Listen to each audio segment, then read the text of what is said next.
Hey, it's me, Renee. I'm back. And as you can see, another Monday, another board games and books. So today I'm going to be talking about the great, the wonderful pictures I'm holding here because privacy. But yeah, pictures of pictures. It's all about you put it out like this, and then there's different pictures, and then you're supposed to recreate the pictures with sometimes it's uh trees and stones, sometimes it's pictures, sometimes it's these cubes. So it's kind of like, I suppose everyone's an artist, and the point is to make people guess what pictures you're getting, so you're supposed to do it easy. It's not supposed to be difficult. But it's just a very great, I would say, very great fun collaborative board game.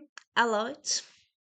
And so yeah, today I am simply okay. So I'm a bit tired today, but I still want to make a video. So today I'm simply going to talk about covers or books with the covers that I love. And now I like covers in different versions, so this is going to be a bit of this, a bit of that. As usual, if you notice any books that you like to read, yes, you're welcome. All these are amazing reads. I'm not going to talk about bad books, okay? I'm not. Like, even if I read a bad book with a good cover, I'm not going to include it here. I'm not. So randomly, because sometimes you have to start, Storm Runner by J.C. Cervantes. I quite like how there's lots of things going on in here. I mean, yeah, sometimes I'm going to talk a bit about the books. I like how there's a lot going on. You have the title in the middle, and then you have main characters kind of just shadows, and then you have creepy eyes in sky, and yeah, I like it. It gives the vibe, and I'm very much here for it. And then you have Skullduggery Pleasant Playing with Fire, which is the third book. Second book. Sorry, it's the second book. And yeah, I feel like most of the books kind of had just skullduggery in like the middle of the covers. At least these covers, they have had several covers. I mean, skullduggery, he is a living skeleton he's one of the main characters. It's him and Valkyrie, and yeah, him just being there with his hat on and in his suit.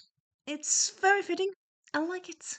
And also, the title is playing with fire. There's fire here, so yeah, definitely works. Then we have Tilly in Technicolor. So this is YA romance. These two meet over summer, and yeah, they're just kind of playing here on the sofa together, just being silly, and it fits and it's nice, and I like it. Like the title is big, and then boom, boom, boom, and then you have some people here also. But I kind of like that title is big.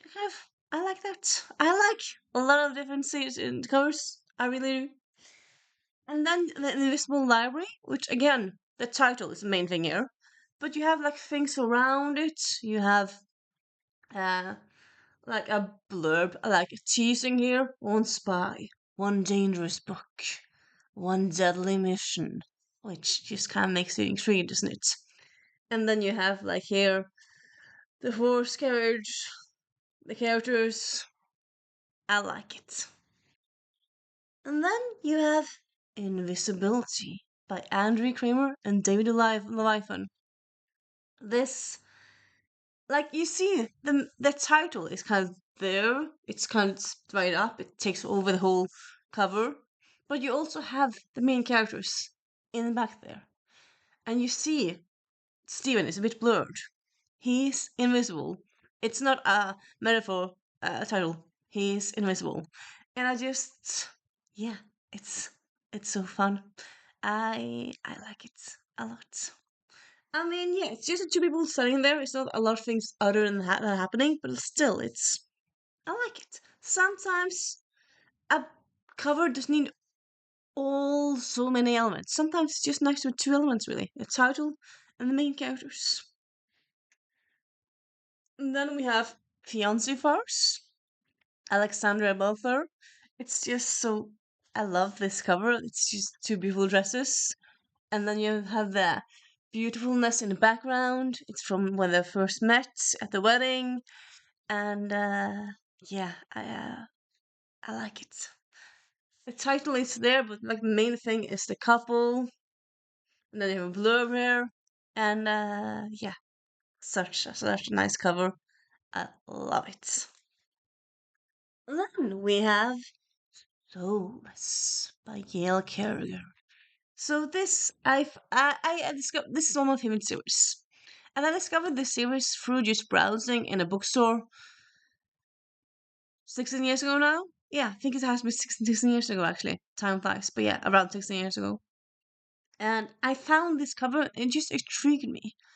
It's just kind of all the fog, the umbrella, the old timiness clothes, and also at back it says like what was this back?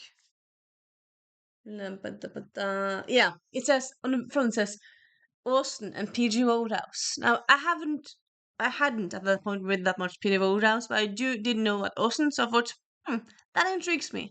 Picked it up, loved it from the first second, and yeah, very nice cover, at least in my opinion. And then we have the Benevolent Society of Ill-Mannered Ladies and the Ladies' Road Guide to Utter Ruin, which is the first and second in the series. So yeah, here it's all about the title, really. That's kind of what the main thing is. Here we have you have some pictures here and there of illustrations and whatnot, so that's fun. Here it's mainly the title, but also I love the beautiful colors, the background colors, blue and purple. And yeah, honestly, in my mind, sometimes it's kind of nice with just the title. It doesn't need to be persons or objects or anything else. It's kind of nice with just boom. This is what the story is called. I like it. And also, if you like symbols and whatnot on the book, I suppose they could be slightly spoilers, could also divulge from your reading experience. But if you just have a title, you don't really know what you're going into at all. And yeah, I like that. And then we have Never Duke Well, Alexandre Vasti. So I kind of like how this is a historical romance, but it's not. I feel like well, at least before you often had like historical romances would have like the couple kissing. There would be like a big dress. Here, yeah, the couple is on the cover, yeah, but it's also a lot of other things happening. You have the water, you have the dog, the swans, a lot of things happening here, and I kind of like it. I like it. Then we have The Wedding People by Alison Espach. So yeah, you see here just kind of water or sea, and then you have champagne and hand. Like, what is this? I mean, I got recommended this book by Lena Norms, so I kind of knew from the get go what it was all about. But I would say if I just looked at the cover, it's like, what is this book about? Kind of start to sparkle, you start to think about a lot of questions like, what's going on here? And yeah, I like it. It's very nice cover, in my opinion. The Romance Rivalry by Susan Lee, a YA romance book, came out last year. The two main characters on the cover. There's books here, which is important. Takes place during college, but also they both like to read. I think like it's in a library, and yeah, I kind of very much like this cover. It's nice. So this is Ever After by F.D. Lucas. So yeah, it's basically just the title and the two persons on the cover. But I very much like the colors they've chosen, and yeah, it's just the two of them looking at each other. And also, this is a story about two people looking at each other, so it kind of fits. And yeah. And we have Something Close to Magic, Elle Mills. Again, the title is the main thing here. but you have like nice stuff happening around, so that's quite fun. You have a woman with sword, you have a woman with baking, and then you have horses, and yeah, I like its small details. It's nice. And then we have a few more, not many, but a few more.